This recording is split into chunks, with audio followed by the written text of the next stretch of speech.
നമസ്കാരം. മലയാളി വാർത്തയിലേക്ക് സ്വാഗതം.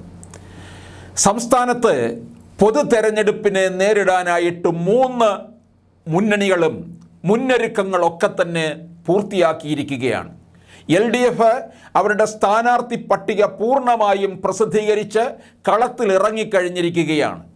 UDF കോൺഗ്രസ് ഒഴികെയുള്ള ഘടകകക്ഷികൾ അവരുടെ സ്ഥാനാർത്ഥികളെ പ്രഖ്യാപിച്ച് കളത്തിലിറങ്ങിക്കഴിഞ്ഞിരിക്കുന്നു. BJPയെ സംബന്ധിച്ചിടത്തോളം 20 മണ്ഡലങ്ങളിലെയും സ്ഥാനാർത്ഥി പട്ടിക വന്നിട്ടില്ല എങ്കിലും ഏതൊക്കെ ആരൊക്കെ എവിടെയൊക്കെ എന്നുള്ള അഭ്യൂഹങ്ങളൊക്കെ ഇങ്ങനെ പരന്നുകൊണ്ടിരിക്കുകയാണ്.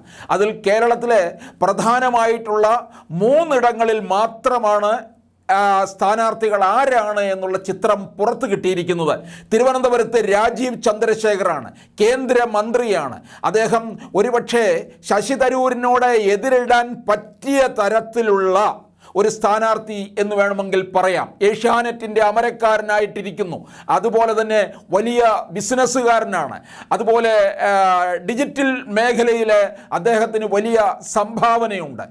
അങ്ങനെ എന്തുകൊണ്ടും തരൂരിനോട് എതിരിടാൻ തക്കവണ്ണം തരൂരിൻ്റെ നേരെ നിൽക്കാൻ കഴിവുള്ള ഒരു സ്ഥാനാർത്ഥി ഉണ്ടെങ്കിൽ അത് BJPയിൽ നിന്ന് വന്നിരിക്കുന്ന കേന്ദ്രമന്ത്രിയായ രാജീവ് ചന്ദ്രശേഖരനാണ്. തിരുവനന്തപുരത്തിനോട് തൊട്ടു ചേർന്ന് കിടക്കുന്ന ആറ്റിങ്ങൽ മണ്ഡലത്തിൽ കേന്ദ്രമന്ത്രി V മുരളീധരൻ നേരത്തെ തന്നെ നിലയുറച്ചിരിക്കുകയാണ്. അദ്ദേഹം വളരെ നാളുകൾക്ക് മുമ്പ് തന്നെ അവിടെ വീടെടുത്ത് താമസം, അതായത് ഈ മണ്ഡലത്തിലെ ഏത് കാര്യമുണ്ടെങ്കിലും അവിടെ അദ്ദേഹത്തിൻ്റെ സാന്നിധ്യം വ്യക്തമായിരുന്നു, പ്രകടമായിരുന്നു.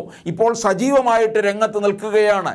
2019 തെരഞ്ഞെടുപ്പിൽ ശോഭാ സുരേന്ദ്രനാണ് അവിടെ വലിയ മുന്നേറ്റം കുറിച്ചത്.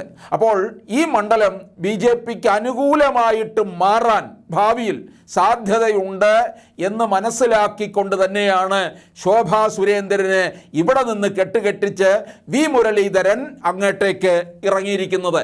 അതുപോലെ തന്നെ പാലക്കാടും വളരെ A ക്ലാസ് മണ്ഡലങ്ങളിലാണ്. പാലക്കാടും തിരുവനന്തപുരവും ആറ്റിങ്ങലും പത്തനംതിട്ടയും തൃശ്ശൂരും ഒക്കെ തന്നെ A ക്ലാസ് മണ്ഡലങ്ങളിലാണ്. 6 മണ്ഡലമാണ് BJP നോട്ടമിടുന്നത്. അതിൽ ചില മണ്ഡലങ്ങൾ A ക്ലാസ് മണ്ഡലം, അതിൽ അതിപ്രധാനമായിട്ടുള്ളതാണ് തിരുവനന്തപുരവും തൃശ്ശൂരും. തൃശ്ശൂർ നമുക്കറിയാം, വളരെ മുന്നേ തന്നെ സുരേഷ് ഗോപി എടുത്തിട്ടുള്ളതാണ്. അവിടെ പ്രധാനമന്ത്രി എത്തുന്നു, അതുപോലെ തന്നെ ആഭ്യന്തരമന്ത്രി അമിത്ഷാ എത്തുന്നു.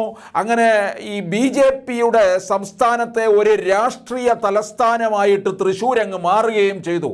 ഒരുപക്ഷെ തിരുവനന്തപുരത്തിൻ്റെ ഒരു പ്രാധാന്യം BJP മുമ്പ് വളരെ കൂടുതലായിട്ട് ശ്രദ്ധ കേന്ദ്രീകരിച്ചിരുന്നത് തിരുവനന്തപുരത്താണ്. ഈ സമീപ സമയത്തായിട്ട്, അതായത് 2019 ശേഷം BJP കൂടുതൽ ശ്രദ്ധ കേന്ദ്രീകരിക്കുന്നത് തൃശ്ശൂരിലേക്കാണ്. അതുപോലെ തന്നെയാണ് പാലക്കാട് കൃഷ്ണകുമാർ മത്സരിക്കുമെന്നാണ് അറിയുന്നത്. പക്ഷേ കൃഷ്ണകുമാറാണ് അവിടെ ഒരു പാർട്ടിക്ക് വലിയ ഒരു ഓളവും തരംഗവും ഒക്കെ ഉണ്ടാക്കിയിട്ടുണ്ട്. പക്ഷേ അവിടെ സ്ഥാനാർത്ഥിയായിട്ട് രംഗപ്രവേശം ചെയ്യാൻ പോകുന്ന ശോഭാ സുരേന്ദ്രനും ഉണ്ട് എന്നാണ് അറിയുന്നത്. പക്ഷേ ശോഭാ സുരേന്ദ്രനെ ഇറക്കിക്കഴിഞ്ഞാൽ അവിടെ അണികളിൽ പലപ്പോഴും ചിലർക്ക്, കാരണം കൃഷ്ണകുമാർ ഒരു വലിയ ജനകീയനാണ്, കൃഷ്ണകുമാർ ഉണ്ടാക്കിയെടുത്ത വളർത്തിക്കൊണ്ടുവന്ന ആ ഒരു പാർട്ടിയിൽ നിന്ന് ഒരുപക്ഷെ ശോഭാ സുരേന്ദ്രനെ കൊണ്ടുവരുമ്പോൾ എതിർപ്പുണ്ടാകാൻ സാധ്യതയുണ്ട് എന്നും BJP നേതൃത്വം മനസ്സിലാക്കുന്നുണ്ട്. അതുകൊണ്ട് ശോഭാ സുരേന്ദ്രനെ കോഴിക്കോട്ടെ ആക്കിക്കൊണ്ട് കൃഷ്ണകുമാറിനെ പാലക്കാട്ട് മത്സരിപ്പിക്കുക. അപ്പോൾ എന്തായാലും പാലക്കാട്ട് ഒരു ആശയക്കുഴപ്പം ഇങ്ങനെ നിൽക്കുന്നുണ്ട്. പത്തനംതിട്ടയിലെ ആണ് പ്രധാനം. ശബരിമല സ്ഥിതി ചെയ്യുന്ന പത്തനംതിട്ട മണ്ഡലം, പത്തനംതിട്ട ഇവരെ A ക്ലാസ് മണ്ഡലത്തിലാണ്. അവിടെ ഈ പറഞ്ഞതുപോലെ ഒരു ആശയക്കുഴപ്പത്തിൽ നിൽക്കുകയാണ്. കാരണം BJPയിലേക്ക് ഇപ്പോൾ കടന്നു വന്ന ജനപക്ഷം നേതാവ് PC ജോർജും അദ്ദേഹത്തിൻ്റെ മകൻ ഷോൺ ജോർജും തിരുവനന്തപുരത്ത് വെച്ചാണല്ലോ പാർട്ടി സമ്മേളനത്തിൽ വെച്ച് തന്നെയാണ് നരേന്ദ്രമോദിയുടെ സാന്നിധ്യത്തിൽ തന്നെയാണ് ഈ ജനപക്ഷം BJPയിലേക്ക് ലയിക്കുന്നത്. അങ്ങനെ എന്തായാലും BJP ഒരു സ്ഥാനം PC ജോർജിന് കൊടുക്കാമെന്നുള്ള ഒരു എഗ്രിമെൻ്റ് ഉണ്ടായിരിക്കുമെന്നല്ല, ഉണ്ട് എന്നുള്ളത് തന്നെയാണ്.